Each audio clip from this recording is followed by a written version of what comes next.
minamahal, tayo po ay dumako na sa pinakamahalagang bahagi ng banal na gawain ng mahal na Panginoon. Kaya iniling ko po ang bawat isa, pansamantala po tayong tumayo bilang paggalang, pagrespeto sa salita ng Diyos na dadalhin po nating pinagpalamang aral, ating beloved preacher, Mark Jelson Dual.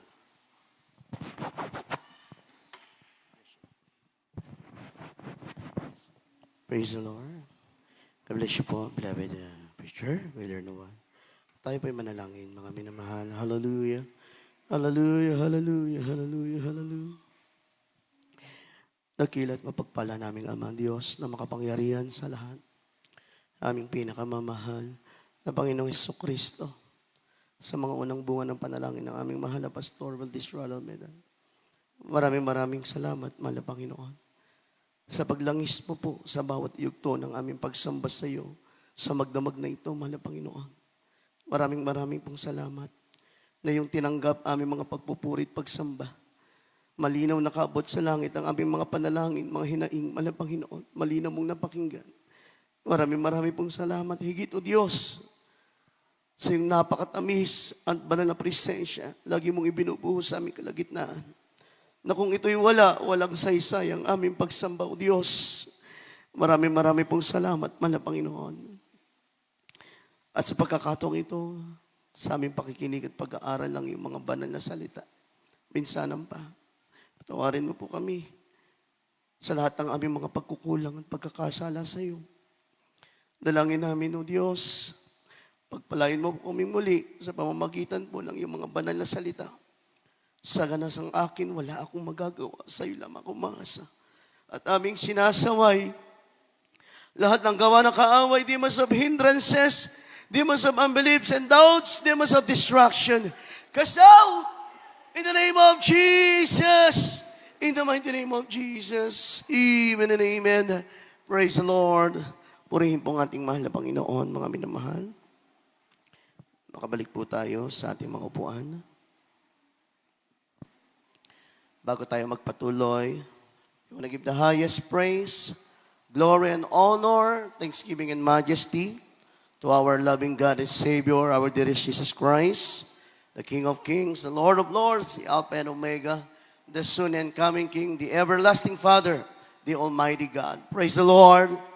And we always remember and cherish the blessed preachings and teachings of our dearly beloved parents in the Lord. Greetings and respect po to all beloved children, to all beloved Almeida family. Praise the Lord po. And a pleasant good morning sa ating beloved ordained preacher, sa lahat ng kanyang mga mahal sa buhay, maging sa ating po mga live webcast viewers all over the world. Pagpalain po kayo ng ating mahal na Panginoon. Pagbati ng magandang umaga na sa lahat ng aking kapwa manggagawa, sa lahat ng mga ngaral ng ating pinakamamahal na Panginoon, sa lahat ng ginagamit sa banal na ubasan ng ating mahal na Panginoon, at sa inyo po mga minamahal na gising pa nagpupuri sa mahal na Panginoon. Yung buhay na palakpak, mga minamahal. Everybody shout, praise the Lord. Purihin ang ating mahal na Panginoon. Ating ihanda ang ating mga Biblia, lalong higit ang ating mga puso at kaisipan sa pakikinig po ng banal na salita ng Diyos. Ating pong pag-aralan sa umagang ito, what God sees in us. Ano ang nakita ng Diyos sa atin? What God sees in us. Pakibasa po ang ating key verse. Isaiah chapter 43, verse 4, mga minamahal. Dito po sa Isaiah, Kapitulo 43, versikulo 4. Yamang ikaw ay naging mahalaga sa aking paningin at kagalang-galang at aking inibig ka. Kaya't magbibigay ako ng mga tao na pinakatubos sa iyo at ng mga bayan na pinakatubos sa iyong buhay. Amen. Amen. Sabi po ng English, since thou wast precious in my sight, thou hast been honorable, and I have loved thee. Therefore will I give men for thee, and people for thy life. Palakpakan po muna natin yung banal na salita ng ating mahal na Panginoon. Ang Diyos ang siya magpapala ng kanyang banal na salita, mga minamahal. Yamang ikaw ay naging mahalaga sa aking paningin at kagalang-galang at aking inibig ka. Kaya't magbibigay ako ng mga tao na pinakatubos sa iyo at ng mga bayan na pinakatubos sa iyong buhay. Iyan po yung ipinangako ng Diyos sa bayan ng Israel, mga minamahal. Pagkatapos po na sila'y mabihag ng Babylonian Empire, dahil po sa kanilang pagsuway sa kalooban ng Diyos, kaya sa kanila pong matinding pagdurusa, mga minamahal, sa mahabang panahon, sa ilalim po ng Babylonian Empire, grabe po yung kanilang pinagdaan ng pagdurusa dyan, mga minamahal, sa napakahabang panahon. Kaya ang sabi ng mahal na Panginoon sa kanila, sa pamamagitan ng propeta Isaiah, yamang ikaw ay naging mahalaga sa akin at kagalang-galang sa aking paningin at aking inibig. Mga minamahal, ang bayan ng Israel that time nagkasala sa Diyos. Maraming pagsuway sa mahal na Panginoon. Subalit, ang sabi ng Diyos sa bayan ng Israel, ikaw ay naging mahalaga sa aking paningin, ikaw ay aking inibig. Palakpakan natin ang ating pinakamamahal na Panginoon. Iyan ang tingin ng Diyos sa bayan ng Israel na masuwayin. Matitigas ang ulo. Pero kahit ganoon sila, mga minamahal, ang sabi ng ating mahal na Panginoon, yun ang naging tingin sa kanila ng Diyos. Everybody say, Amen. Dapat, kung tutuusin, may masasabi ang mahal na Panginoon sa kanila. Mga suwail kayo. Dapat ganun eh. Kayo ay hindi marunong makinig. Matitigas ang ulo. Dapat ganun ang sabi ng mahal na Panginoon. Subalit, iba ang sinabi ng mahal na Panginoon. Yamang ikaw ay naging mahalaga sa aking paningin at kagalang-galang. Palakpakan po natin ang ating mahal na Panginoon. Mamaya maunawaan natin bakit ganun ang sinabi ng Diyos. Kaya nga mga minamahal, sinong hindi mamamangha sa ating Diyos? Mga minamahal, sinong hindi mamamangha sa Diyos na ating pinaglilingkuran, mga minamahal? Everybody say amen? Kaya nga sabi ng Diyos sa kanila, alang-alang sa inyo, magbibigay ako ng ibang mga tao para kayo'y mga ligtas. Pinahintulutan po kasi ng Diyos dito, mga minamahal, mapahamak ang bayan ng Egypt, Ethiopia at Seba. Kaya nga sabi doon sa talata, ako'y magbibigay ng mga tao para pantubos sa inyo at mga bayan. So ang naging pantubos sa kanila, mga minamahal, Egypt, Ethiopia at bayan ng Seba. Para ang bayan ng Israel ay makalaya sa kamay ng Babylonian Empire. Everybody say amen. Ginawa ng Diyos yun, mga minamahal, dahil hindi siya dahil masama. Hindi masama ang Diyos, mga minamahal, or unfair. Ginawa ng Diyos yun, mga minamahal, alang-alang sa kanyang mga pinili at kanyang mga iniibig. Everybody say amen. Tignan niyo po yung kayang gawin ng mahal na Panginoon. Sa bayan ng Israel na bagamat maraming kasalanan, subalit mga minamahal, gumawa pa rin ng paraan ng ating mahal na Panginoon upang sila'y mapalaya. At ang nagginawa nga pong paraan ng ating mahal na Panginoon, ang bayan yung tatlong bayan, yun ang naging pinakapantubos sa kanilang kasalanan. Palakpakan natin ng malakas ang ating pong pinakamamahal na Panginoon. Ganun ang tingin ng Diyos sa kanila. Suwail, matitigas ang ulo. Bakit po, mga minamahal? Dahil ang sabi ng Biblia, tinuring tayong pag-aari ng Diyos. Everybody say amen. Ang bayan ng Egypt, Ethiopia at Seba, mga minamahal, sila po hindi naniniwala sa Diyos ng Israel. Sila'y sumasamba sa mga Diyos-Diyosan. Kaya bilang pinakatubo sa kasalanan ng Israel, mga minamahal, sila ang ibinigay ng mahal na Panginoon as a sacrifice. Everybody say, praise the Lord. Kung ating pag-isipan, mga minamahal, this is foreshadowing. Na in the future po, mga minamahal, mayroon lamang isang tao ang magiging pinakapantubos sa kasalanan ng buong mundo. Everybody say, Amen. Alam na natin yan. Wala namang iba, mga minamahal, kundi ang ating pinakamamahal na Panginoong Hesus bilang nagkatawang tao. Ganoon, mga minamahal, ang tingin ng Diyos sa kanyang mga pinili. At kung paano tinitignan ng Diyos ang bayan ng Israel noon, ganon din niya tayo tinitignan sa ating kapanahunan ngayon. Palakpakan natin ang mahal na Panginoon. Sino ba sa atin dito hindi nagkakasala? Sino ba sa atin dito hindi napagbibigyan ng kahinaan? Sino ba sa atin dito ang hindi nagkukulang? Sino ba sa atin dito ang minsan sumusuway sa kalooban ng Diyos? Halos lahat tayo. Pero bakit hanggang ngayon narito tayo kinahahabagan ng mahal na Panginoon? Bakit? Dahil ang pagtingin ng Diyos sa bayan ng Israel, ganoon din ang pagtingin niya sa atin. Palakpakan po natin ang ating mahal na Panginoon. Everybody say amen. Kung hindi tayo tinignan ng Diyos, gaya ng pagtingin niya sa bayan ng Israel, kada pagkakamali natin, buwal tayo, mga minamahal. Pag sinungaling ka lang, buwal ka. Magalit ka lang, buwal ka. Gumawa ka lang ng kasalanan, buwal ka. Pero ang tingin sa atin ng Diyos, bayang pag-aari, bayang inibig. Palakpakan po natin ang ating mahal na Panginoon. Kaya nga as a Christian, as a believer of the gospel, we are deeply loved. We are honored and blessed. Sabi ng ating binasa, tayo'y kagalang-galang, honorable sa harapan ng ating pinakamamahal na Panginoon. Kahit na makasalanan tayo, pero dahil sa ating pinakamamahal na Panginoon, Jesucristo, mga minamahal, tayo'y naging blameless sa harapan ng Diyos. Everybody say, praise the Lord. Old Testament, kailangan nila mag-sacrifice para mapatawad ang kanilang mga kasalanan. Kaya nga sinakripisyo ng Diyos yung tatlong bayan. Hanggang sa dumating yung sacrificial na mga hayop, foreshadowing kasi yon, mga minamahal.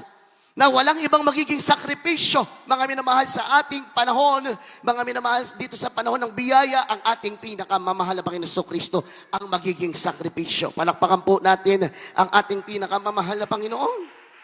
Sabi ng Biblia, dahil sa kamatayan ng ating mahal na Jesucristo, tayo naging blameless. Kung iisipin po natin, deserve po ba natin yan, mga minamahal? Deserve ba natin? Ano bang nagawa natin para sa Diyos upang ibigin tayo ng ganon ng mahal na Panginoon?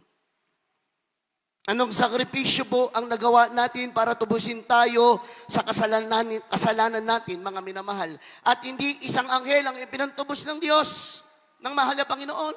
Hindi kayamanan ang ipinantubos sa atin, ang kanyang ipinantubos sa atin, sarili niyang buhay. Everybody say amen. So, ganun ka ba pababayaan ng Diyos? Binayaran kanya ng kanyang banal na dugo? Ganoon ba tayo iiwan ng Diyos? Kahit na mabigat yung pagsubok natin ngayon, kahit mabigat yung ating pinagdaraanan ngayon, hindi tayo iiwan ng mahal na Panginoon dahil binayaran kanya ng kanyang sariling buhay. Everybody say amen. Kaya nga, kung titignan po natin, wala naman po tayong kahit isang nagawa, mga minamahal, para sabihin natin deserve natin. Tubusin tayo ng mahal na Panginoon. Miski tayo na po yung pinakamasipag sa kingdom of God. Kahit tayo pa yung pinaka-talented sa kingdom of God, hindi pa rin sapat yan ipambayad sa kabutihan ng ating pinakamamahal na Panginoon, mga minamahal. Yung kabutihan ng Diyos na pinaranas niya sa buhay natin, mga minamahal, walang makakapantay. Everybody say, amen? Pero, yung ginagawa mo para sa kaharian ng Diyos, maliit man yan o malaki, simple man yan o mabigat, basta ginagawa mo para sa kaharian ng Diyos, mga minamahal, na-appreciate yan ng sobra ng ating pinakamamahal na Panginoon, mga minamahal. Everybody say, amen?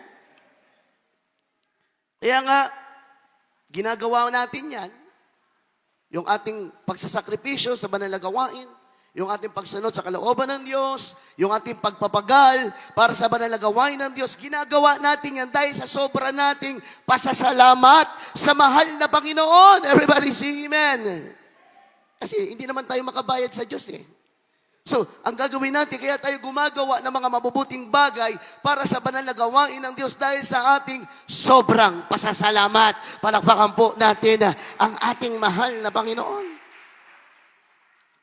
Kaya mga minamahal,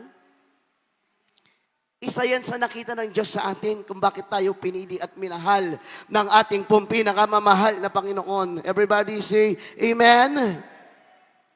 Isa yan sa nakita ng Diyos. Yung pagsasakripisyo, yung pagpapagal, pagsunod kahit mahirap, kahit masakit, sumusunod ka sa kalooban ng Diyos, isa yan sa nakita ng mahal na Panginoon. Palakpakan po natin ng malakas ang ating mahal na Panginoon. 2 Corinthians chapter 5 verse 21 po. Pakibasa po. Ikalawang Korinto, kapitulo po 5 ang talatay 21. Yaong hindi nakakilala ng kasalanan ay kaniyang inaring may sala dahil sa atin upang tayo'y maging sa kanya'y katuwiran ng Diyos. Amen. For He hath made Him to be sin for us who knew no sin, that we might be made the righteousness of God in Him. Everybody say Amen. Yaong hindi nakakakilala ng kasalanan. Sino yan? Si Jesus. Blameless ang ating mahal na Panginoon. Kailan hindi siya nagkasala. Everybody say praise the Lord. Pero para sa iyo, para maging matuwid ka sa harapan ng ating mahal na Panginoon, mga minamahal, naging makasalanan siya sa krus ng Kalbaryo. Yung kasalanan mo, kinuha niya para maging matuwid ka sa harapan ng ating Diyos. Everybody say praise the Lord. Yan ang sabi ng Biblia. Kahit nagkatawang tao, ating mahal na Panginoon, wala siyang naging kasalanan. Subalit, para sa iyo at sa akin, siya'y naging makasalanan sa krus ng Kalbaryo. Binitbit niya yung ating mga kasalanan sa krus ng Kalbaryo para maging matuwid ka sa harapan ng Diyos. Palakpakan po natin ang ating mahal na Panginoon. Sa madaling salita, inangkin niyang lahat ng kasamaan ng tao. Lahat ng kahihiyan, lahat ng karumihan natin, ipinako sa krus sa pamamagitan ni Jesucristo. Everybody say Amen. Kaya nga po sa tuwing tayo'y nagkakamali, sa tuwing tayo'y nagkakasala, at umihingi tayo ng tawad, totoong pagsisisi, sa pangalan ng ating mahal na Panginoon, kinukuha ng mahal na Panginoon yung ating mga kasalanan. Palakpakan natin ng malakas ang ating mahal na Panginoon.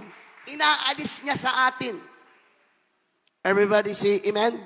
At ipinapako sa krus. Dahil yung bisa ng kapangyarihan ng krus ng Kalbaryo, hindi lamang lumipas ng 2,000 taon, hanggang sa mga oras na ito, mabisa ang kapangyarihan ng Diyos ng kapatawaran ng mahal na Panginoon.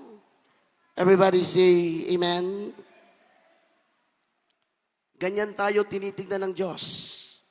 Higit pa sa espesyal. Higit pa sa VIP, mga minamahal. Bakit? Dugo niya ang kanyang ipinangtubos sa atin. Buhay niya. Everybody say Amen?